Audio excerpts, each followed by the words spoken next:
This is channel 253. Beep, boop, boop, boop. On this episode of the Grit and Grain podcast, I wanted to kind of come from like a fashion approach to the beer, make it like an accessory to whatever you're doing. I mean, it's one thing when you're drinking draft beer or something, but you know, cans are it's a great vehicle for art, and I get to send it around the world and people see it. Yeah.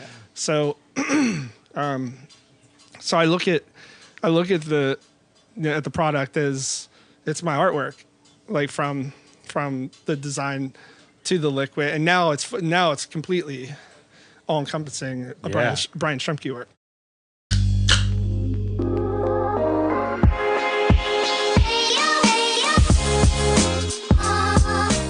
Welcome to the Grit and Grain podcast, where we explore and celebrate the craft beer industry, community, and history in Tacoma, Washington, and surrounding Pacific Northwest areas. Thank you so much for hanging out. Let's get to it. Hi, everybody. Welcome to the Grit and Grain podcast. Coming to you guys from the Historic Parkway Tavern in Tacoma, Washington. My name is Matt McLaren. I'm here, as always, with Ron Swerner. Hi, Matt. Hey, Ron. How are you? I'm great. How about you? Very good. Good. It's a very packed house in the Red Room at the Parkway today, which is wonderful to see. And then we have Sean Jackson. Hello, everyone. What's up, dude? Fully bonered, nips blasting. Perfect. Yeah. Ready to roll. Perfect. That's a perfect segue into my next thing. We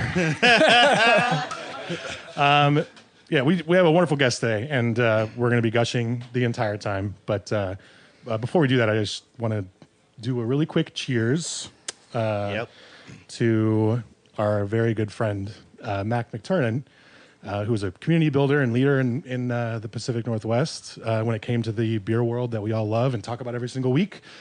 He was a regular here, and he unexpectedly passed away this weekend. It was a huge loss for the industry and community around here.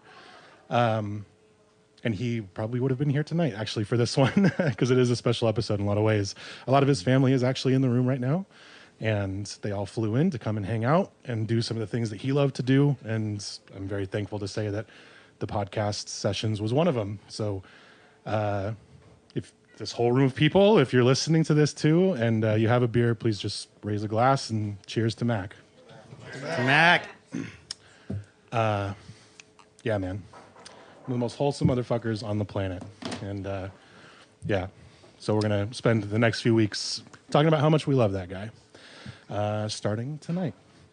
Thank you guys all for being here again. It's wonderful to see everybody, and I'm thrilled to meet some of his family from out of state.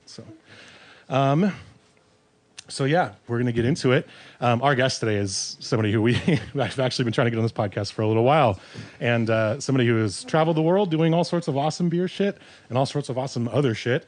And hopefully we can fit all this into an hour. So we're going to see. Sean, who are we talking to today? Brian Strumke from Stillwater Brewing. Fuck yeah. Yep. Woo! Yep, fuck yeah. Yep. Hey, Brian. Hi. Hi, Brian.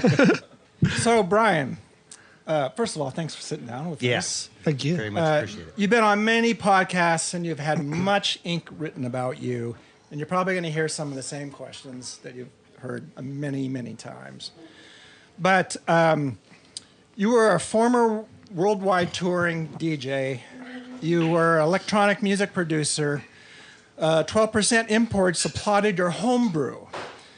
You put artisanal beers on the map. You put gypsy brewing on the map. You almost had a TV show based on your beer life.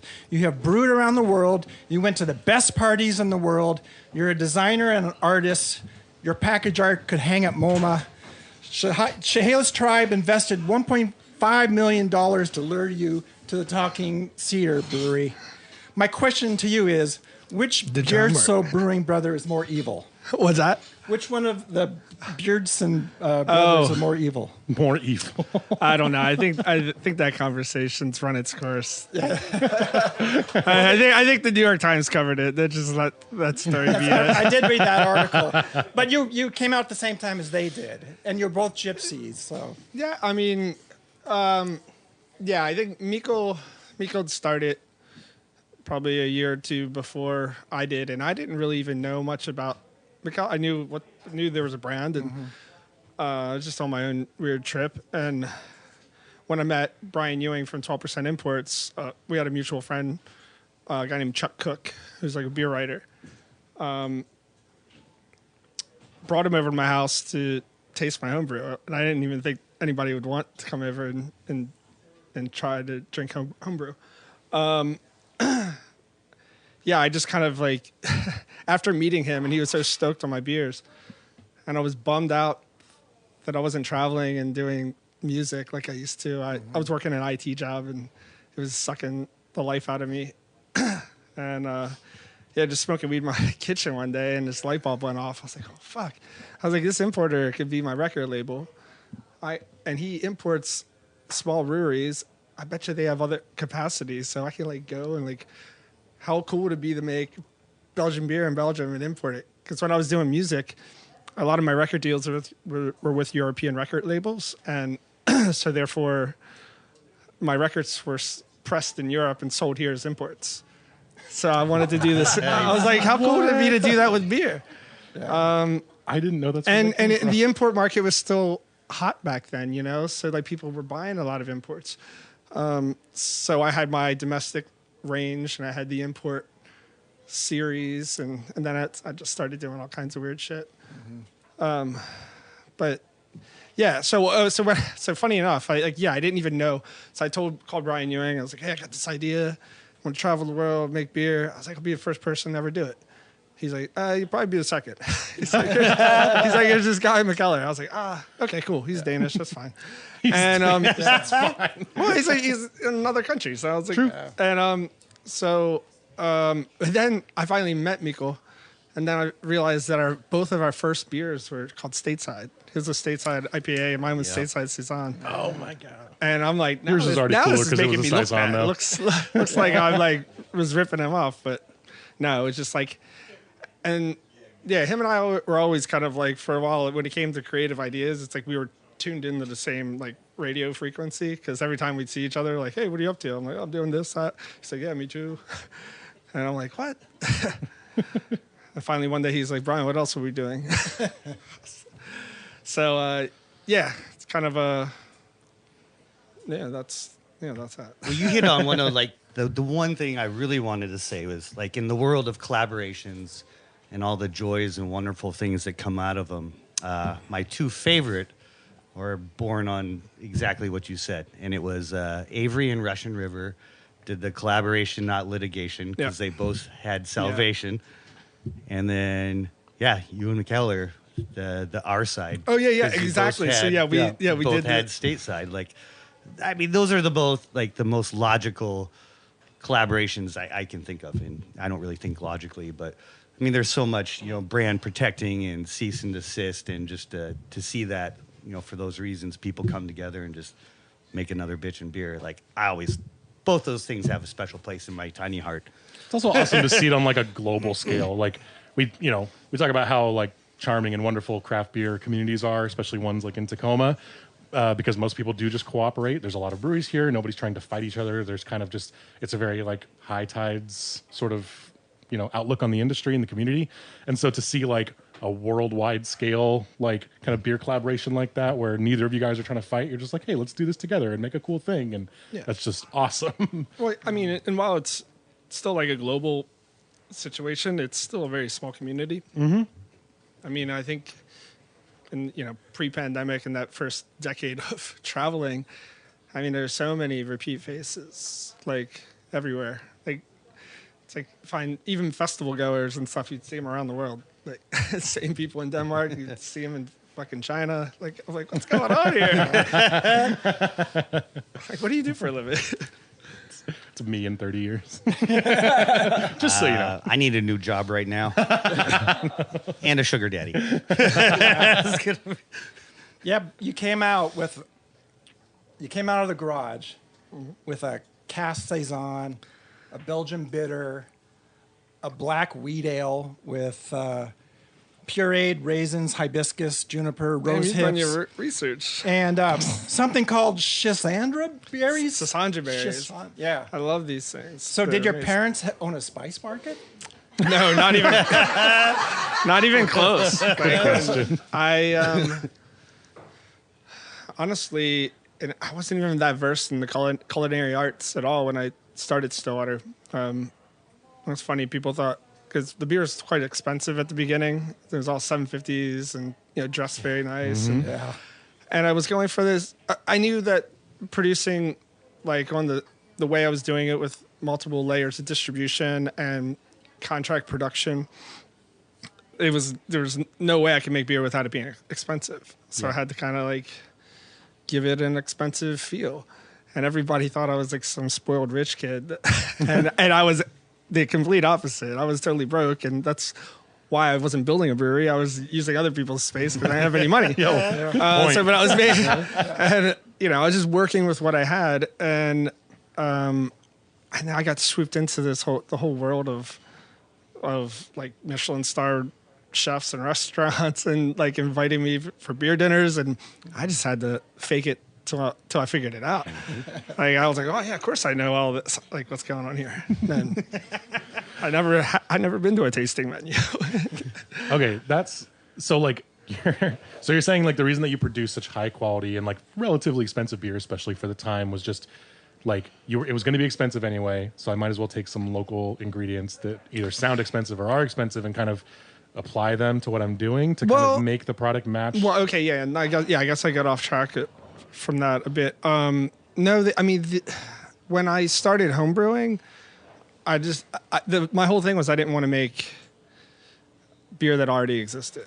Like the reason I was going to take the time to make beer was so I could make new beer, and I just would just explore different like holistic food stores and stuff, and any weird spices, because like some of the beers like Fantôme and stuff were inspiring to me, and like the early Williams Brothers beers from Scotland, like Frock Heather Ale and Kelpie seaweed. Like I was intrigued by the use of unique and interesting ingredients that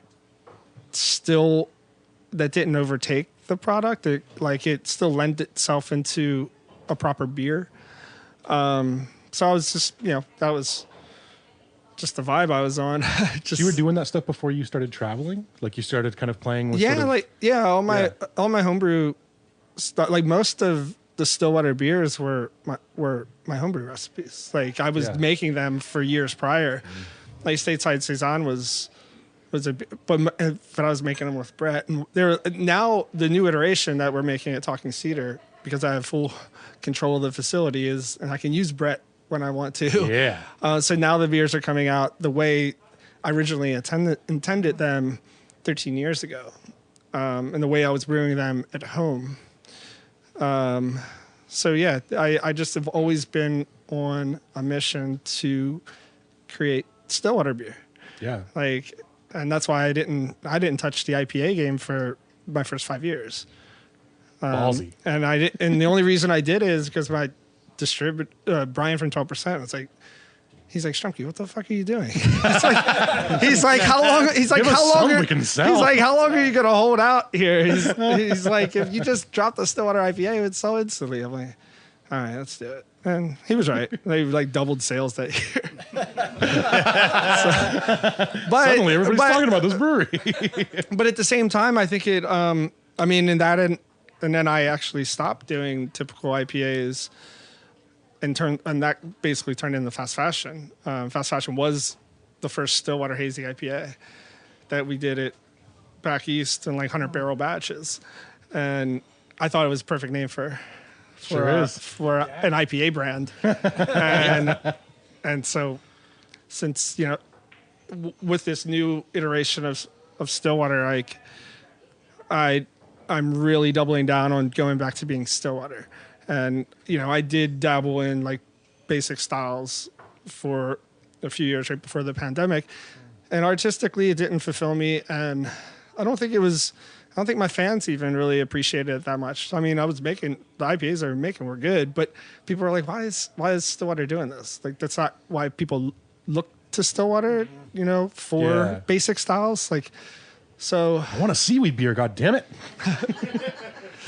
I'm curious. So since you were doing a lot of the unique ingredient kind of exploration, just based on your inspiration from other countries, do you feel like your outlook on the usage of those ingredients and how they apply to your beers changed after you actually started traveling the world and seeing some of those places that were inspiring you in the first place? Yeah, like for instance, like Brazil had a really good relationship early on in Brazil, importing some beers there, and then also my importer built a brewery, and so we were making like Stillwater Brazil beers. And I did this. I remember doing a talk at the University of Curitiba that has like the big yeast bank there, and I basically talked to the whole Brazilian brewing Illuminati. And I went and I like We're gonna talk about that. I went on this like tirade of like, why are you guys trying to make? I was like, you're getting all the worst hops that are grown in America. Like, they dump all the garbage down in South America, and so all the hops are terrible.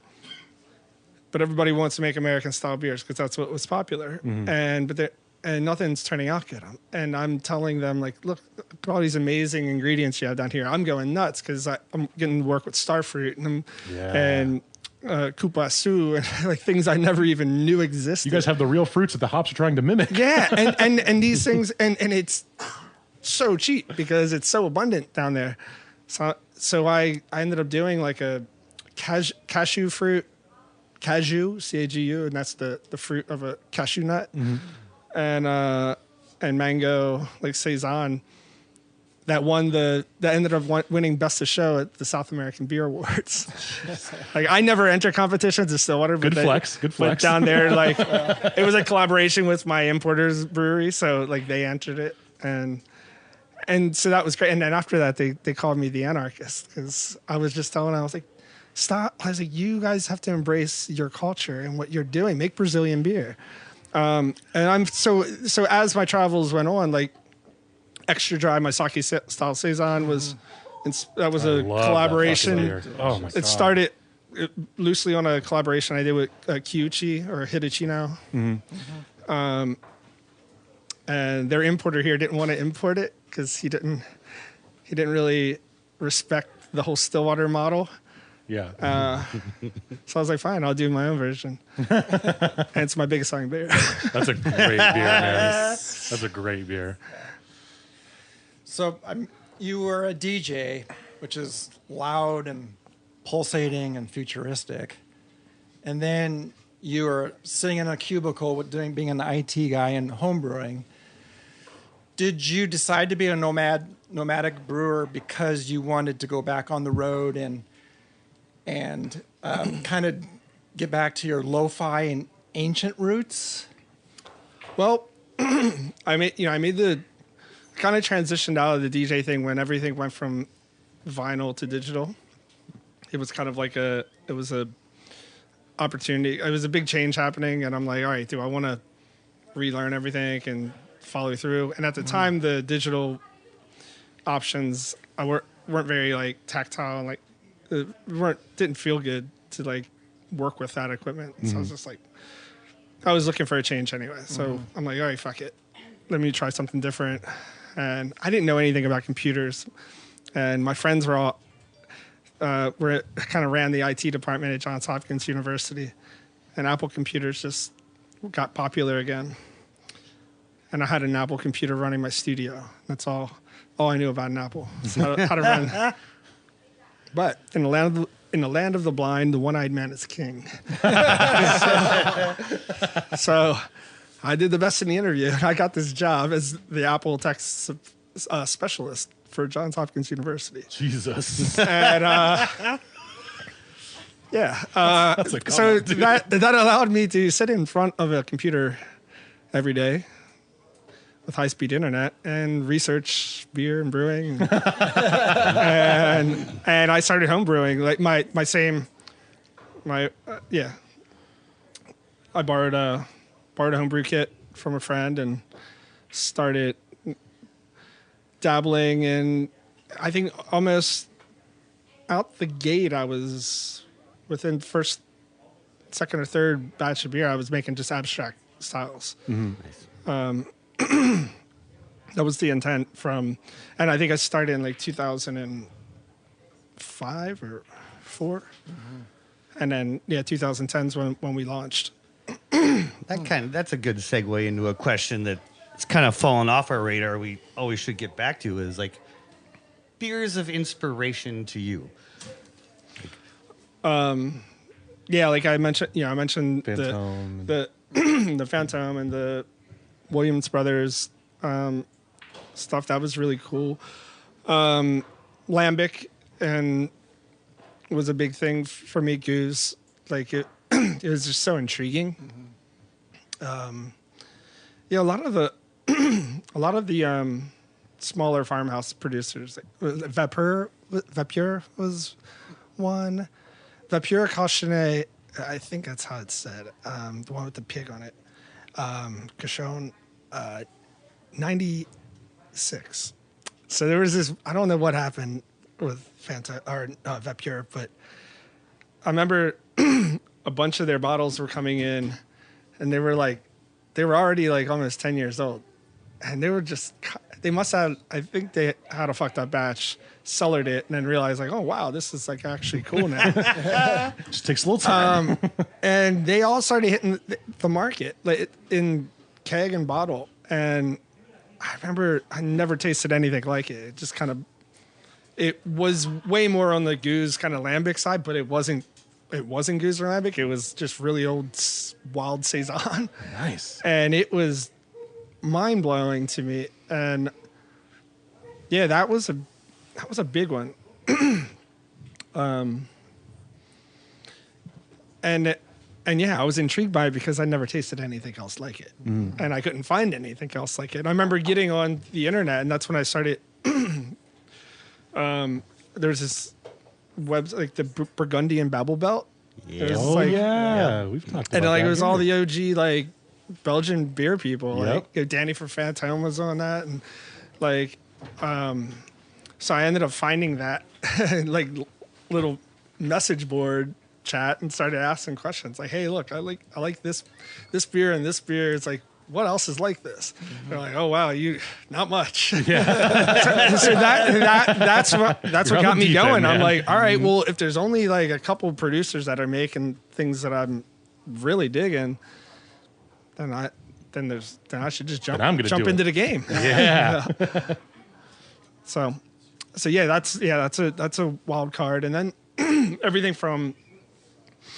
I mean, I went through I tried every beer I could get my hands on. I think during the early days, imperial stouts were never a big draw for me, and It's crazy because you're great at them. I know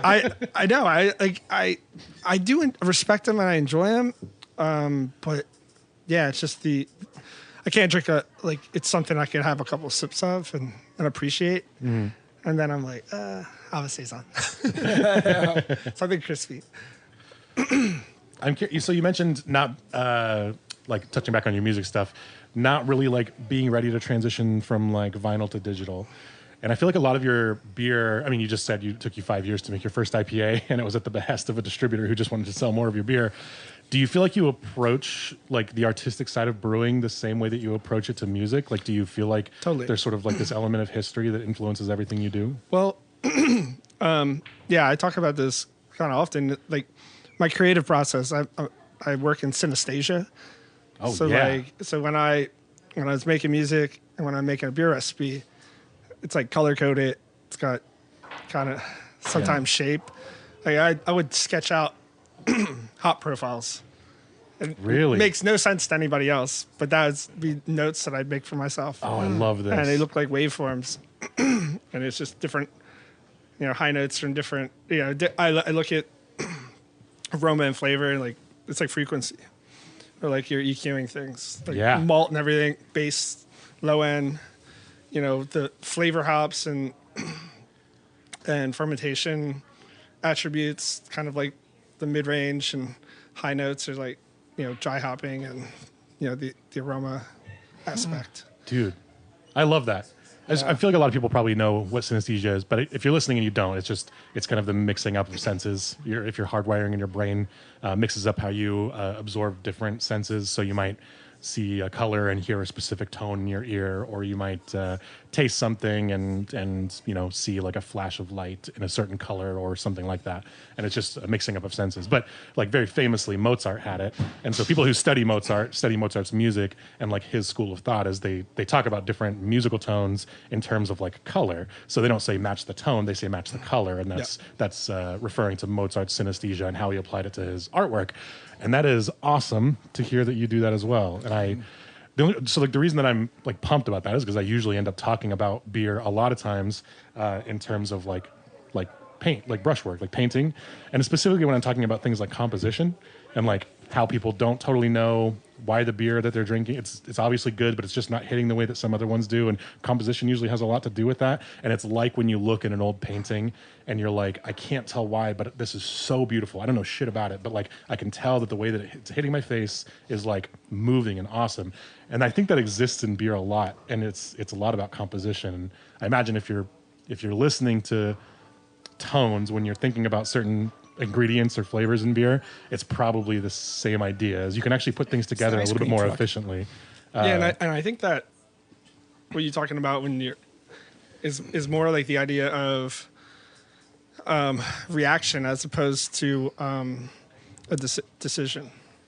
Okay. Like you're like when you're taken back by a work of art or something, you're like it's a visceral reaction, Right.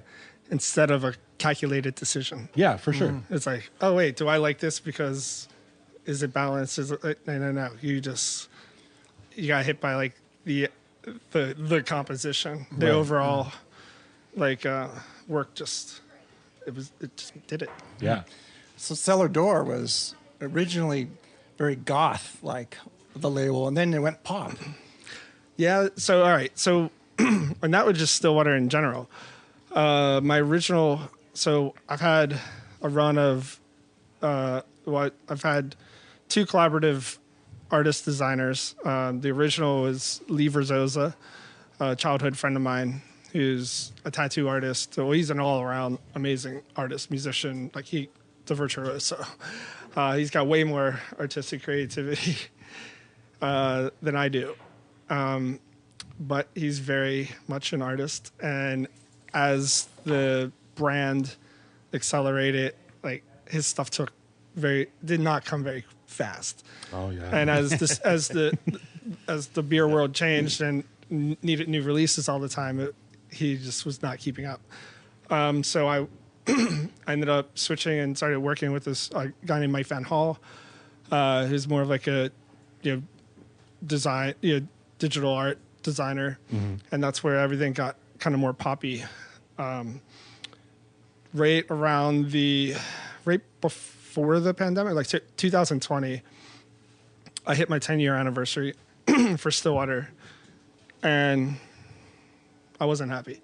I didn't like where things had gone. Like, it just didn't feel like a very. I didn't feel like I was at where I wanted to be after 10 years, and I felt like I'd lost a bit of control of some aspects of the company.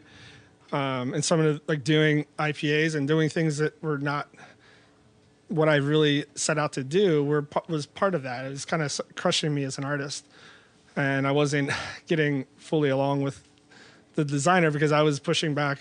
Like it worked when it was on a collaborative aspect, but as time went on, he wanted more control, and so I didn't like. No, it doesn't look like Too much business getting into my art. Exactly. So I was like, fuck it, I'm gonna do that myself too.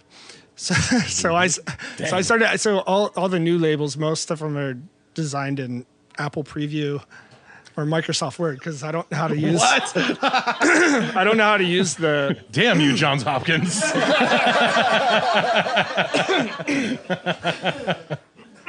Sorry.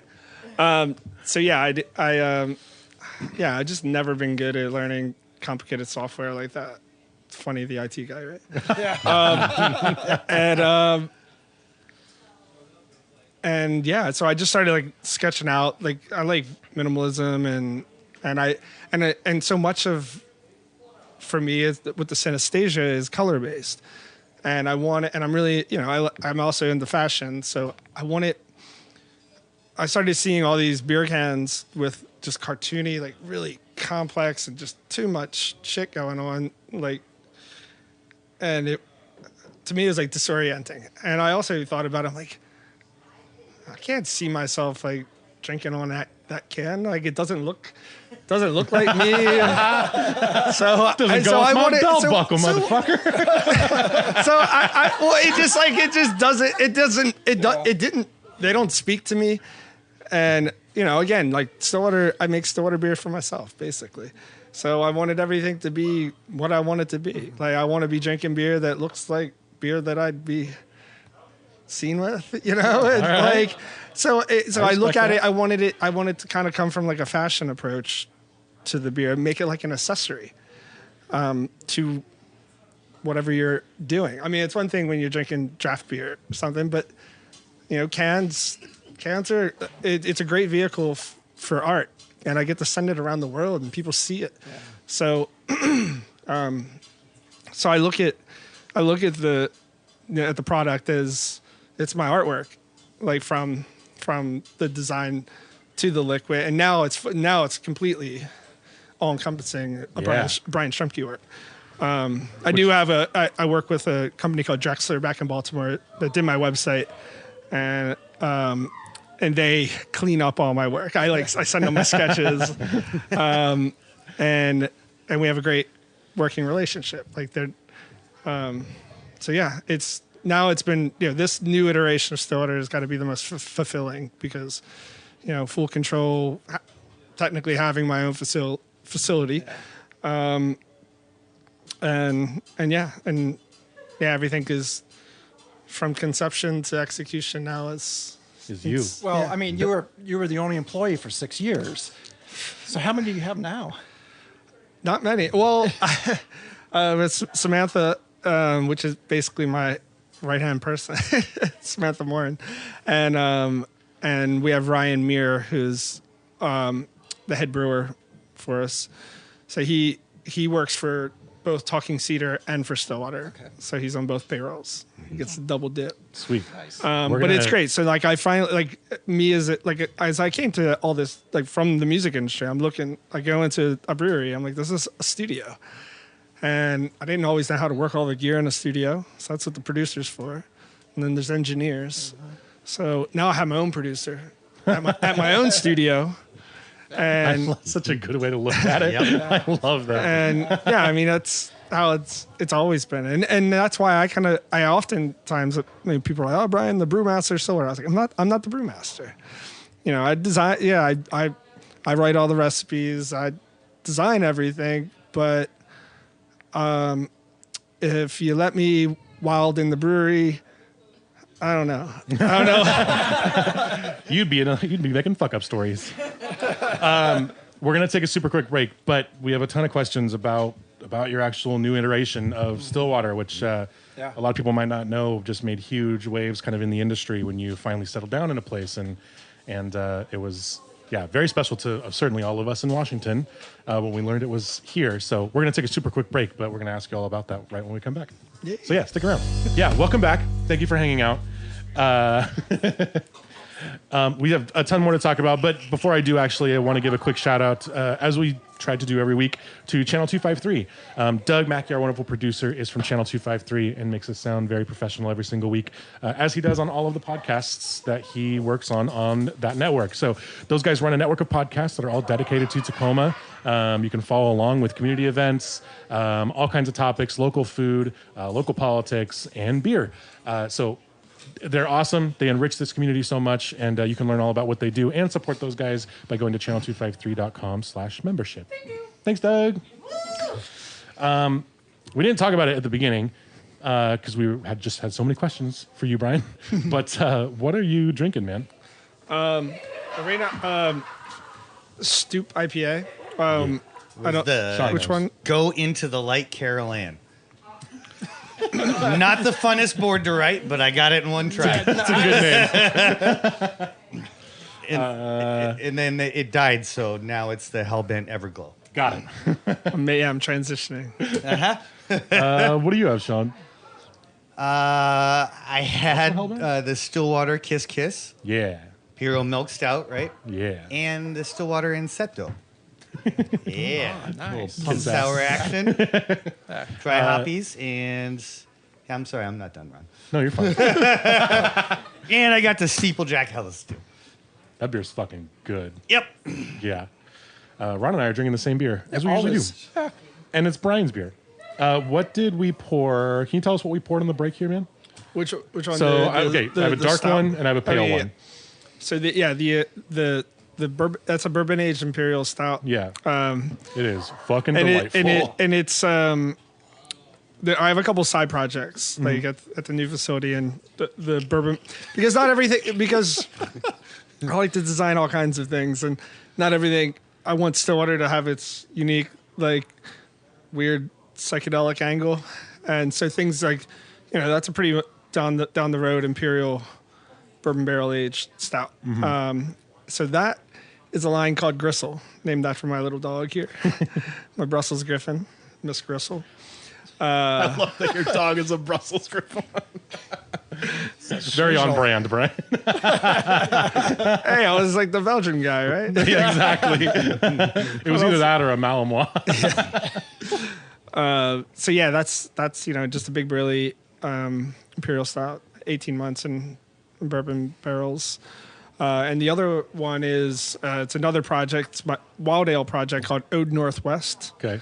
So everything in this series is kind of spends at least like a year in wood. Okay. So we have this one's Tale of Two Fish, and it's a fooder aged wild ale, dry hopped with Chinook and my signature anchovy hop.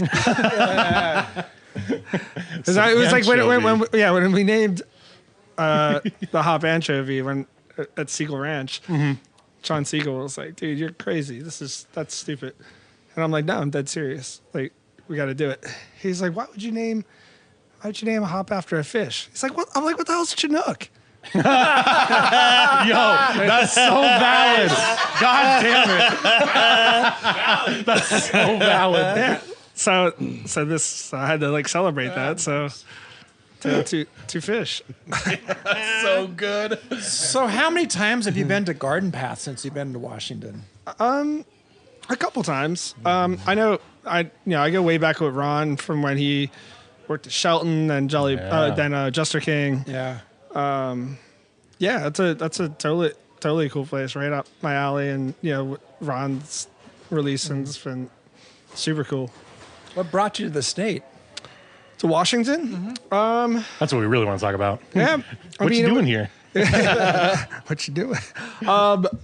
It was kind of random. I for a while was flirting with moving to the West Coast. I always thought I'd end up in San Francisco. I really love that city. San Francisco's changed a bit. Like, so when I finally was like had the resource to move there, I was like, I'm not really sure if it's what I was looking for at the time. And I just made a random, I just kind of looked at my options, and I'm like, let's check out Seattle. So me and my ex-wife, moved out here. I guess it's like 5 years now. The pandemic's really messed up my vision of that. But for like the first year, I also had a flat in Brooklyn, so I was back and forth. So I wouldn't say I lived here. I just had a place here. Just was dabbling with it, and then kind of I was still traveling so much. So, and I'm like, why am I paying rent in two of the most expensive cities in America? That is what I was about to ask. Yeah. So I was like, let's drop Brooklyn. Let's just, go at Seattle. And then pandemic happened. And I was like, well, guess this is my new home. But I was digging it. I was planning this. I mean, I was set to stay prior to that. You don't got to let it kick it, dude. Just kind of the pandemic just put a massive crush on the whole nomadic brewer vibe. Yeah. There was no show. God, yeah. So I mean, I always often say that Stillwater is like part beverage company and part travel show, and that's kind of how it's always been. Like people follow the the wild adventures of Brian Strumke, and so it was kind of like, what am I going to do? Like, because I had this, my audience, it wasn't like a local brand anywhere. I was just like this international brand that was still very independent. So the downtime kind of gave me like a reset. Like I was introduced to Talking Cedar, and when I saw that, I'm like, this makes sense. Like for me to move into that, to engage in that relationship. And at the time, I was like, Stillwater finally needs, because I like I said, in 2020, when I was leading up to our 10-year anniversary, I was artistically not fulfilled, and I saw this as just a new, I like fresh starts. Yeah. And I think a lot of people would be like, you're crazy. Like you left like the market that kind of built Stillwater. But I also had people have known about, I've been selling beer out here for like 10 years now. Like, so like we were in this market pretty quick. So we had, the West Coast was not far-fetched idea. Like Stillwater was especially early on, was quite successful, I think, in down the entire West Coast. So yeah, it just kind of, and the idea that we finally settled on native land, it's kind of so Stillwater to me, because like I'm technically not even in Washington or the United States. I guess you're not. I didn't even think about that. So nice. I mean, I just like, it's like, it couldn't be more on brand. Yeah. And I felt like it was, I don't know, it was, I believe in chaos and like riding the waves of it. And I feel like the universe kind of set this up. I didn't fight it. Nice. So how did the connection with Talking Cedar actually come about? It was, so I have this, this partnership with Filson. So that was coming up, like, and we were, we'd met. They wanted me to do some beers for their 125th anniversary, and I'm like, well, if I'm gonna brew a Filson beer, it needs to be brewed in Washington. Yeah. So I was on the hunt to find a facility to at least make the Filson beer there. And this is like right before the pandemic hits, and then I'm like, well, shit, I could use a place to make Stillwater, because like my production was all on the East Coast still, and I couldn't even go visit. So I'm just emailing recipes across the country and like getting final product in return, and that's I was already kind of like thrown off artistically by what was going on with Stillwater, and then that was just wrecking my reality. So yeah. When I finally, like, that place is pretty mega. It's 60-barrel brew house, and most people can't step into that. Like, but that was actually perfect for Stillwater, because on the East Coast I had two facilities, one that was a 30-barrel and one that was a 100-barrel. Jeez. So 60, straight down the middle. Cutting back a little bit. So yeah, it was kind of like the perfect storm for everyone involved. Like the tribe were kind of led astray on the build out of this thing. It was totally not what they were intending. Sure. And it was a kind of an albatross, like where like not many people could just move in and it's like, oh yeah, I could start doing 60-barrel batches of beer. So it was just kind of, again, I trusted the universe on that one and rode that wave right into Talking Cedar. 4 people on the planet who could have gone in and actually made that whole model work. and it's still like a bit of it's not complete. Yeah. It's a big brewery, big distillery, You still kind of growing into things there? but it or really like- lacks packaging capabilities. Like we need a bigger canning line, but we need also a building to put it in.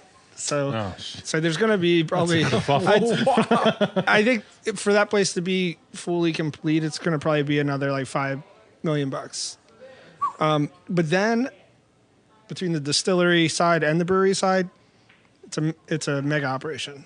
Yeah. The distillery is like cranking. Kevin, I think he works on the distiller side. But he's like, I mean, he gushes about you every time I see him.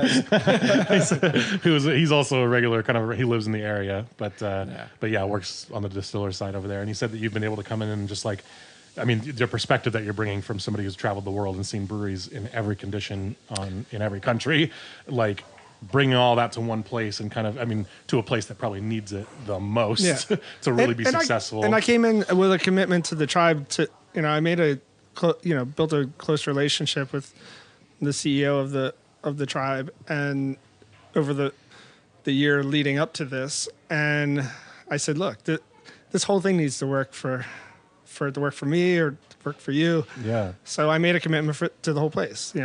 Everything from the front of the house to the distillery side. I have connections in booze around the world, so I was like, I could put it into action. Goodness. So, Yeah. What brewery are you going to miss not visiting as much? I don't know. I don't really miss things. Like it's like there's just so much new stuff happening all the time. Okay. I don't lament much and look backwards. I kind of like I'm already way too focused on the future. So I do my best to just try to like reel shit back and stay in the moment. I respect that, especially in this industry, man. Things are changing all the time. Yeah. It's you go like cross-eyed trying to I focus on the I love past. change, like, and I love chaos. I think there's peace in it, and that's like that's what Stillwater ultimately means. Sure. It's like being able to, hold your balance and your peace in a turbulent environment. Man. I always picture like a globe or a map with a bunch of pins in it and all the things you've done. And it's not just beer. Like you've worked with cideries and like just like so many. Anybody who produces, just more of a collaboration of creativity. Yeah. So is there? It's not like we have you and you're ours and you can't leave Washington. Is there still some place on the list that you're like, I haven't gotten to go there and do that yet? Like, The Middle East. I yeah. haven't been there, and I'm intrigued. Africa, I haven't been.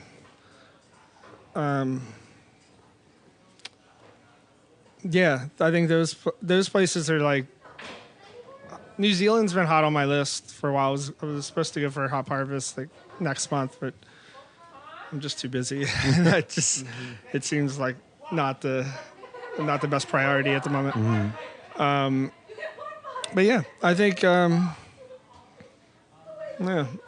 Middle East and more of Asia, and that's what I plan to explore a bit more because I spent so much time in Europe during the first 10 years of Stillwater, living in New York and Baltimore. It was easy to get to Europe. It's not that much further. Seattle is actually the best launching point. Well, I'll also talk about me moving here. I realized I'm like, holy shit, this is probably the best part of America I could live for my global travels. Because That is kind of true. Because I could get the Europe distance is only a couple hours more because we go up over Greenland, and then I can get to straight shot to Japan, like go to sleep, wake up, and there you are. And it's kind of and it's great. I'm a Delta flyer, so we have a good Delta airport. Have you worked in India? No, I haven't even been. And Dude, that was craft beer is popping in India right now. I'm gonna put it on the map. Like, I like that. Probably India. Like, Indian food's probably might be my favorite cuisine too. Same. So I could eat curry indefinitely. There's a great Yep. there's a great Indian craft beer podcast called The Beer Savages, and it's like they talk a lot about like the contemporary industry in the area and how it's changing a lot, and it's. You know, I mean, America obviously sets a lot of global trends in terms of beer, many of which are actually set in the Northwest, believe it or not. So it's interesting to listen to podcasts like that from other parts of the world where like you can kind of see where they are in their craft beer journey, sort of like industry journey based on like what they're talking about. And you're like, oh, we were doing that like 4 years ago. Like it's cool when you do this. And then like, you know, I can't wait for like the next like awesome idea to come out of like blossoming craft beer industries in countries that are just kind of getting into all of this and like what new ingredients or techniques will come out. And I don't know. That's awesome. India seems to be like the one that's like India and Mexico just like popping right now. Cold IPAs from Antarctica. No, that's what I was gonna say. I was like, that's exactly what I was about to say. That's so funny. We're running out of time for just a second, but I do want to ask you before we get into fuck up stories, because I feel like you have to have some, about Preternatural Cuvée. So for anybody who hasn't tried any of these beers, there's a series of a few beers that were all pretty much, like you probably tell better than I could, but just basically wine inspired and wine kind of blended beers.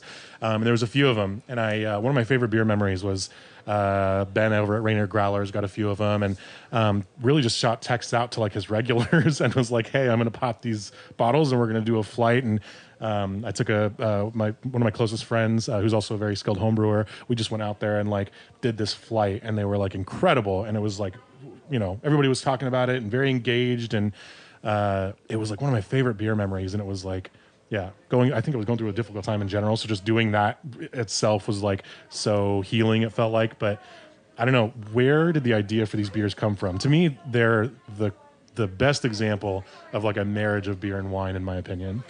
Thank you.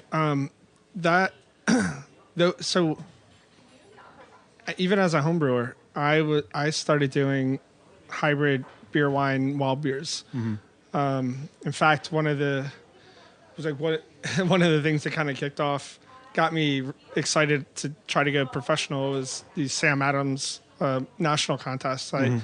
They brought back it wasn't the long shot, it was like one before that. They brought back this national contest and I sent in my first all grain beer. And it was a Belgian dark strong with rosemary and ginger.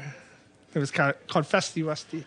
It was kind of based off of West. That's awesome. Well, there was a local beer called St. Festivus by the Brewers Art in Baltimore, and then there was West Fluttering 12.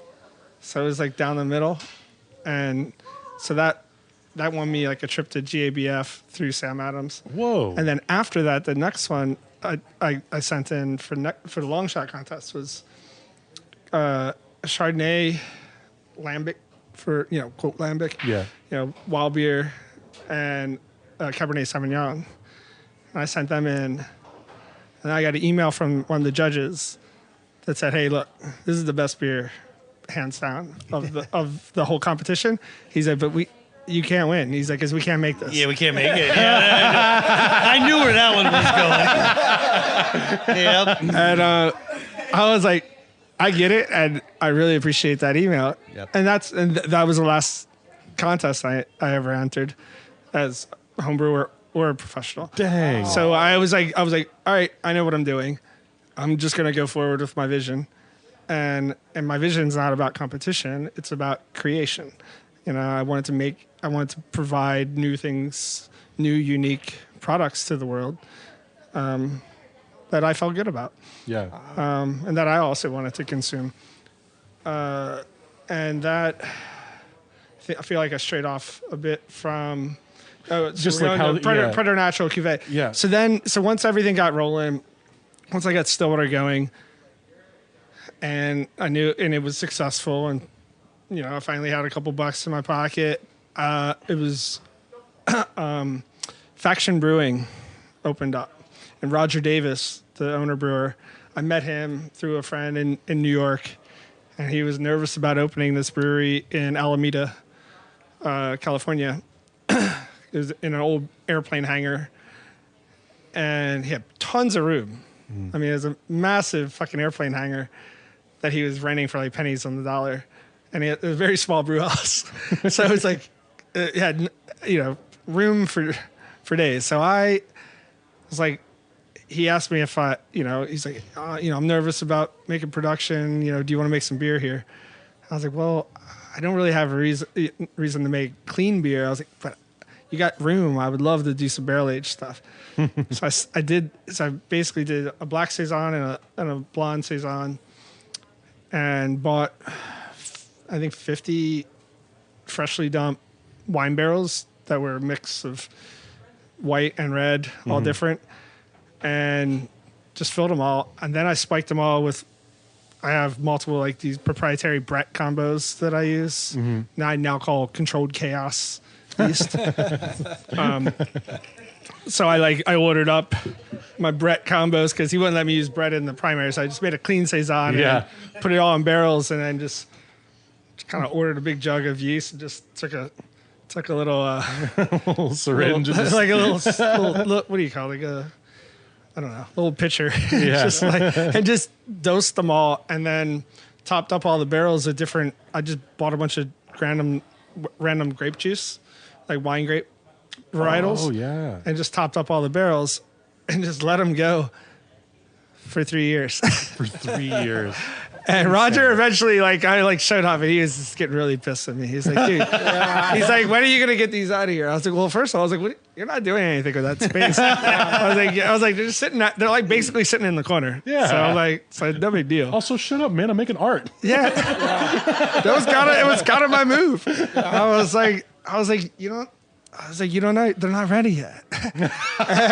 and then so I finally made a whole mission. Went out there. I had my personal assistant at the time was this guy Alex, and my wife at the time, Bryn. We went out there all right, we're gonna figure out how to package these.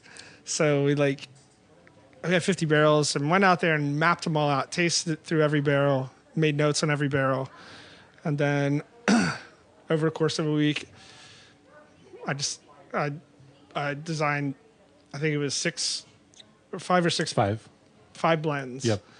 And one was dark, and then all the rest were the blonde saison, and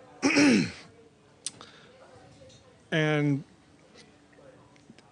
it was really rudimentary. They put it all I took sets of 4 or 5 barrels and then pumped them into an IBC tote. And dosed them with some sugar, but I dosed them really low because I wanted it to be just slightly frizzante. Because I really wanted to blur the lines between beer and wine. I thought that was brilliant. Super low carb, just right in the middle, where you kind of couldn't tell which one was which, and it absolutely melted together, a beer and a wine. That's awesome. I even had an actual a winemaker from Sonoma come down for one of the blends, and he kind of thought it was a joke first. Come blend some beer, and when he tasted the barrels, he's like, "What the hell is this?" He's like, "This tastes like wine." I'm like, "Hey." Why do you think I called you? But the odd thing, for how much they come off as wine, it's actually I think they're all about at least 70, if not 80% beer. Yeah. It's but I think it was the way I treat it, the extended fermentation, and Sure. I really treated the whole product like it was a wine rather than a beer. Yeah. And I think that just allowed, it also showed me how you can make beer speak differently. By nurturing and in specific environments. And that was in, the Bay Area, in Alameda. So the very temperate weather, always kind of stays a little cool, great for wine. So the nice, slow Brettanomyces fermentation and whatever else might have been floating in the barrels. That's awesome. Yeah, it was, I don't know. It was, the reason I bring it up is because it was just so clear to me. I've been studying beer for a long time, and I've been in this industry for a while. And when something hits, quite like that, especially a series of beers that really seemed to be a part of a complete, like actually packaged. It was like an album. Yeah. Like that's, I should have actually made that joke before talking about drinking all those beers in succession and didn't even connect it to the fact that you were also a musician. But that's like really how it kind of came off, was like all 5 of these things are like such integral pieces of like this complete series of products. And yeah, absolutely spoke to me much more artistically than it did like as a beer nerd, honestly. Yeah. I mean, that when we, that's what I said. When we launched it, I don't think those beers ever got their due respect. I would agree. It was at a time when beer was really going in the opposite direction of it's the age of what I call from Michelin stars to marshmallows. And I'm out because I sell the shit out of marshmallows. And I like to eat at Michelin star restaurants. Me too. I try to do both. Exactly. The only reason I can eat at Michelin star restaurants is because I sell so many marshmallows. I get that. We're probably out of time for fuck up stories, but I do want to say that like having you here has been fucking awesome. And now that you're actually a resident and you're making beer in this area, I hope you will come back. Dude, absolutely. I'm stoked to be here. If you guys are listening, obviously we're gushing about all of the care that Brian puts into his work. If you see anything that says Old Northwest or Gristle or Stillwater, just grab a can and try it, because or fast fashion. Fast fashion. Yeah, but make sure you're wearing something cool. Make sure it matches your belt buckle. Yeah, make sure it matches. Yeah. Exactly. That's just synesthesia, It needs to be color coded. Exactly. All right, Grit and Grainers. Email us at cheers@gritandgrainpodcast.com with your comments, opinions, and comfort for folks who dump a nice chunk of kids' college fund into a very happy scalper who can now make his boat payment just to bear witness to a Roman numeral game that makes televised equestrian events look exhilarating, all roughly $12 a minute, not including the plane tickets, the hotels, the big beer, and the Roman numeral koozies, and piles of cheap plastic tchotchkes, which will forever adorn the top of your big screen TV and annoy your spouse. What's up? We read and drink everything we receive, and we try to respond as quickly as we can, if not online, then on air. You can subscribe to Grit and Grain on Amazon, Apple Music, Spotify, Google Play, iHeartRadio, and Stitcher. And please leave us a review. Also, check us out on Channel 253, Douglas, and gritandgrainpodcast.com. Be sure to follow us on Facebook, Instagram, and Twitter for episode notes, beer news, and recounts of those strange days where everything seems a little surreal and distant, and yet oddly lucid, where you can almost taste the amazing interconnectedness of things that you sort of quicken your step, and we look around and we wonder, what would it feel like if we suddenly broke out into a full sprint? And we almost do it because we just thought of an octuple IPA homebrew recipe crammed with obscene amounts of crushingly bitter, obscenely dank, and throat-burning hops, balanced with a patchouli oil stolen from patchouli. You lost me at patchouli. Patchouli oil stolen at the 2009 Fish concert reunion in Hampton, Virginia. How much acid? Yeah. Then you realize that your yeast came from a Peterbilt engine factory, so you scrap that, and then you regroup. And if this podcast is not what you expected, please alter your expectations. Beware of weddings with traffic court casual dress codes. Now, no such thing as a bad time to visit Tacoma. No such thing as too much barley wine. Tune in next Friday for more sweet chatter. Cheers. Yeah. Cheers. Woo! Thanks, Brian. Thank you, Brian. Thank you. That was fun.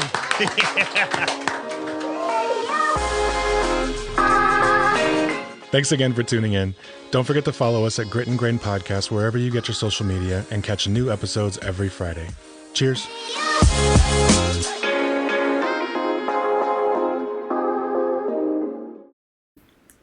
Good up.